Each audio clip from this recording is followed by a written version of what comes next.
ताज़ा खबरें, खेल जगत, राजनीति, हलचल, मुख्य घटनाएं, मौसम, समाचार, हो रहे विवाद, अपराध और देश विदेश से जुड़े तमाम ताज़ा खबरों को सुनने के लिए जुड़ जाएं हमारे साथ आज की इस वीडियो में। अब हर काम की खबर पहुंचेगी आप तक, वो भी बिना किसी रुकावट। लेकिन उससे पहले चैनल को सब्सक्राइब करके बेल आइकन को प्रेस कर लीजिए ताकि नए वीडियोस की अपडेट आप तक पहुंचती रहे। पहली बड़ी खबर, स्वतंत्रता दिवस की पूर्व संध्या पर राष्ट्रपति द्रौपदी मुर्मू जहां देश के नाम संदेश देंगी, वहीं राष्ट्रपति भवन में अमृत उद्यान का उद्घाटन भी करेंगी। वहीं दिल्ली के मुख्यमंत्री अरविंद केजरीवाल की याचिका पर शीर्ष अदालत में सुनवाई होगी। कोलकाता के मेडिकल कॉलेज की घटना के बाद हड़ताल कर रहे federation of resident doctor association ने हड़ताल वापस लेने का ऐलान किया है। FORDA के हड़ताल वापस लेने के ऐलान के बावजूद देश के कई राज्यों में OPD सुविधाएं अभी तक बंद ही रहेंगी।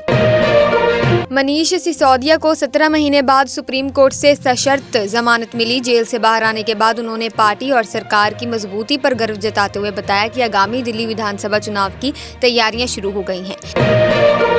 वहीं जेल में बंद अरविंद केजरीवाल की याचिका पर सुप्रीम कोर्ट में सुनवाई होगी। उत्पाद शुल्क नीति घोटाला में CBI द्वारा की गई गिरफ्तारी के खिलाफ केजरीवाल ने अर्जी दी है। आम आदमी पार्टी संयोजक की दोनों याचिकाओं पर जस्टिस सूर्यकांत और उज्जवल भुइयां की पीठ सुनवाई करेगी। वहीं दोस्तों देखिए, स्वतंत्रता दिवस के मौके पर जम्मू कश्मीर में सुरक्षा व्यवस्था बढ़ा दी गई है। जम्मू श्रीनगर राजमार्ग पर आने जाने वाले वाहनों की चेकिंग की जा रही है। वहीं जनता से अपील की गई है कि वे कुछ भी संदिग्ध देखें तो उसकी सूचना तुरंत ही पुलिस को दें। अगली खबर देखिए, संयुक्त राष्ट्र महासचिव एंटोनियो गुटेरस ने बांग्लादेश की अंतरिम सरकार से आने वाले हफ्तों में समावेशी होने के लिए हर संभव प्रयास जारी रखने का आग्रह किया है, जिसमें देश में महिलाओं, युवाओं और लोगों के साथ साथ अल्पसंख्यक हिंदू और स्वदेशी समुदायों की आवाजों को भी ध्यान में रखना शामिल है। इसी के साथ खनिज वाली भूमि पर राज्य कब से ले सकेंगे टैक्स, सुप्रीम कोर्ट सुनाएगा फैसला। इस फैसले से साफ होगा कि राज्य कब से टैक्स ले सकेंगे। इससे पहले पीठ ने कहा था कि राज्यों के पास ऐसा करने की विधायी क्षमता और शक्ति है। केरल में पिछले दिनों हुए भूस्खलन ने तबाही मचा दी है। भूस्खलन की जांच के लिए 5 सदस्यीय टीम का गठन किया गया है। टीम के सदस्य वायनाड भूस्खलन प्रभावित क्षेत्रों का दौरा कर सैकड़ों लोगों की जान लेने वाली आपदा के कारण का आकलन करेंगे। वहीं अगली खबर देखिए दोस्तों, दूसरी तिमाही में 3.2% बढ़ा भारतीय स्मार्टफोन बाजार। सुपर प्रीमियम कैटेगरी में एप्पल सबसे आगे, जहां सैमसंग 12.9% बाजार हिस्सेदारी के साथ तीसरे स्थान पर चली गई है। वहीं सुपर प्रीमियम स्मार्टफोन की कैटेगरी में 83% बाजार हिस्सेदारी के साथ एप्पल सबसे आगे रहा है। वहीं देखिए, अर्थव्यवस्था भरेगी उड़ान, 22% बढ़ा direct tax collection. GST collection में भी उछाल, प्रत्यक्ष कर संग्रह में अच्छी ग्रोथ दिखी। साथ ही GST कलेक्शन भी जुलाई में 1.82 लाख करोड़ रुपए के आंकड़े को पार कर गया। इसी के साथ पिछले स्तर में 99.9% शुद्धता वाला गोल्ड 72,350 रुपए प्रति 10 ग्राम पर बंद हुआ था। हालांकि अखिल भारतीय सराफा संघ के अनुसार चांदी की कीमत 83,500 रुपए प्रति किलोग्राम पर स्थिर रही। इसी के साथ इलाहाबाद हाईकोर्ट की लखनऊ खंडपीठ ने मनी लॉन्ड्रिंग एक्ट के मामले में मऊ से विधायक अब्बास अंसारी की जमानत याचिका को खारिज कर दिया है। कोर्ट ने अपने आदेश में कहा कि प्रथम दृष्टया में मामला पैसे के लेन देन से जुड़ा लग रहा है। BCCI ने नेपाल क्रिकेट टीम की मदद का फैसला उठाया। कनाडा में होने वाली क्रिकेट विश्व कप लीग 2 सीरीज की तैयारियों के लिए नेपाल की टीम बहुत जल्द बेंगलुरु स्थित राष्ट्रीय क्रिकेट अकादमी का दौरा करेगी।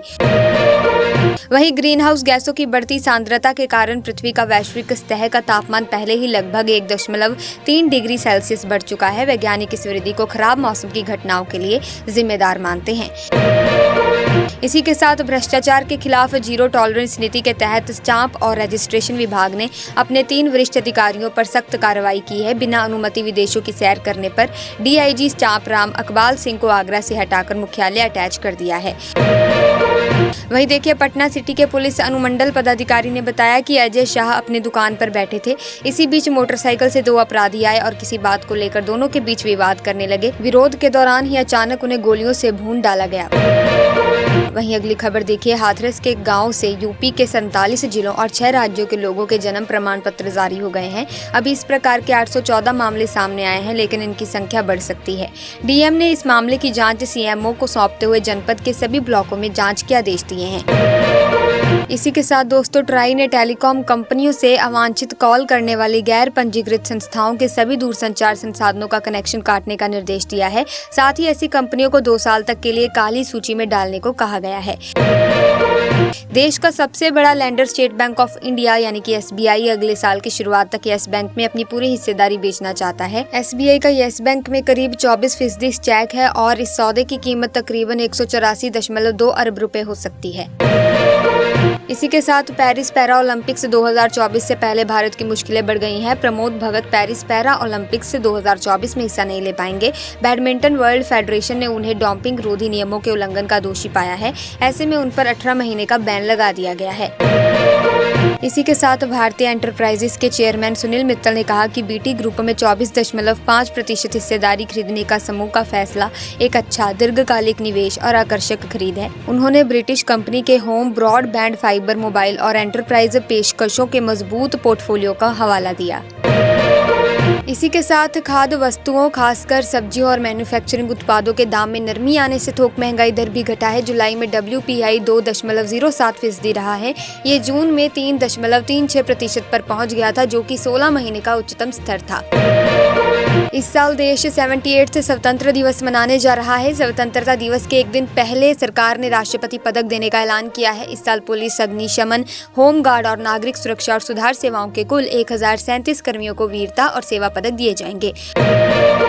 प्रधानमंत्री नरेंद्र मोदी ने विभाजन विभीषिका स्मृति दिवस के मौके पर देश के बंटवारे के दौरान जान गंवाने वाले लोगों को श्रद्धांजलि अर्पित की और कहा कि आज के दिन वो राष्ट्र में एकता और भाईचारे के बंधन की रक्षा करने की अपनी प्रतिबद्धता को भी दोहराते हैं। वहीं गोवा में बड़ा हादसा टला दोस्तों। उड़ान भरने से पहले पक्षी से टकराया विमान, बाल बची यात्रियों की जान।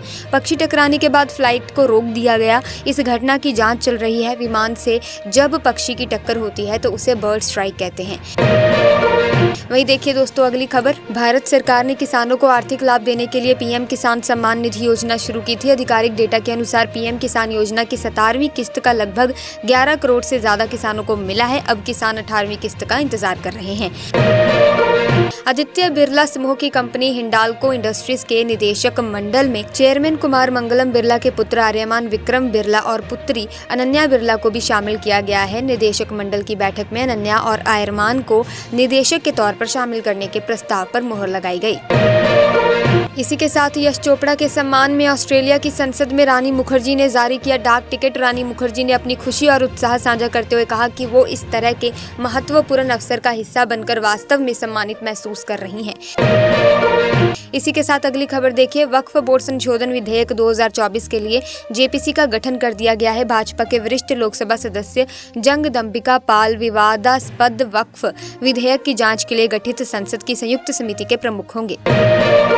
इसी के साथ हैदराबाद से 2 लोगों का रिश्वत लेने का मामला सामने आया है। रंगारेड्डी जिले के संयुक्त कलेक्टर सहित 2 लोगों को तेलंगाना के भ्रष्टाचार निरोधक ब्यूरो ने कथित तौर पर 8 लाख रुपए की रिश्वत लेने के आरोप में गिरफ्तार किया था। बांग्लादेश में हिंसक झड़पों के बाद बंद किए गए भारतीय वीजा आवेदन केंद्र फिर से काम करना शुरू कर दिया है। हालांकि इसका परिचालन अभी सीमित ही रहेगा। समाचार एजेंसी PTI ने IVAC के एक बयान के हवाले से जानकारी दी है। इसी के साथ भारतीय राष्ट्रीय भुगतान निगम ने NPCI भीम सर्विसेज लिमिटेड यानी कि NBSL को पूर्ण स्वामित्व वाली अनुषंगी कंपनी के रूप में शामिल करने की मंगलवार को घोषणा की है। NBSL को पहले भारत इंटरफेस फॉर मनी यानी कि भीम के नाम से जाना जाता था। वही देखिए, सुप्रीम कोर्ट ने बड़े आतंकवाद विरोधी कानून के तहत एक आरोपी व्यक्ति को जमानत देते हुए कड़ी टिप्पणी की। सुप्रीम कोर्ट ने फैसला सुनाते हुए कहा कि कानूनी सिद्धांत जमानत नियम है, जेल अपवाद है, सभी अपराधों पर लागू होता है। इसी के साथ राजस्थान में आज का दिन बेहद खास है। CM भजनलाल शर्मा आज 2 दिवसीय जैसलमेर दौरे पर रहेंगे। तनौट माता के दर्शन करेंगे। बांग्लादेश में व्यापारिक हिंदुओं पर नरसंहार के विरोध में जयपुर व्यापार महासंघ और अन्य व्यापारिक संगठनों के बंद का आह्वान किया। वहीं देखिए, जम्मू कश्मीर के डोडा इलाके में सेना के द्वारा एंटी टेरर ऑपरेशन चलाए जाने के बाद सुरक्षा बलों ने M4 राइफल बरामद की। इसके साथ ही 3 बैग भी जब्त किए गए। जानकारी के मुताबिक इलाके में एक आतंकी के घायल होने की भी खबर है। इसी के साथ बाबा रामदेव और बालकृष्ण को SC से बड़ी राहत। पतंजलि विज्ञापन मामले में मानहानि का केस बंद। 14 मई को शीर्ष अदालत ने अवमानना नोटिस पर अपना आदेश सुरक्षित रख लिया था। जापान की सत्ताधारी पार्टी LDP इन दिनों विवादों में है और इसके यूनिफिकेशन चर्च के साथ संबंधों को लेकर हुए खुलासे और बीते साल दिसंबर में राजनीतिक फंडिंग को लेकर हुए विवाद से पार्टी नकारात्मक कारणों से चर्चा में रही। साथ ही किशिदा की कैबिनेट की अप्रूवल रेटिंग भी लगातार गिर रही है। इसी के साथ विभाजन विभीषिका स्मृति दिवस बुधवार को मनाया गया। इसके तहत मुख्यमंत्री योगी आदित्यनाथ के नेतृत्व में विभाजन विभीषिका स्मृति मौन पद यात्रा निकली। मुख्यमंत्री ने सर्वप्रथम सरदार वल्लभ भाई पटेल की प्रतिमा पर पुष्पार्चन भी किया। वहीं अगली खबर देखें, सीबीआई के वरिष्ठ अधिकारियों की एक टीम सुबह कोलकाता पहुंची। सीबीआई की टीम ने पुलिस से आरोपियों और गवाहों के बयान समेत सभी डॉक्यूमेंट्स ले लिए। सीबीआई की टीम में स्वास्थ्य और फोरेंसिक विशेषज्ञों को भी शामिल किया गया। इसी के साथ दिल्ली मंत्रिमंडल में अभी पूर्व उप मुख्यमंत्री मनीष सिसोदिया भले ही शामिल नहीं हो सकेंगे, मगर उनकी सलाह से ही अब दिल्ली की आप सरकार चलेगी। सिसोदिया सरकार के मंत्रियों से कामकाज की जानकारी लेंगे और जरूरी दिशा निर्देश भी देंगे।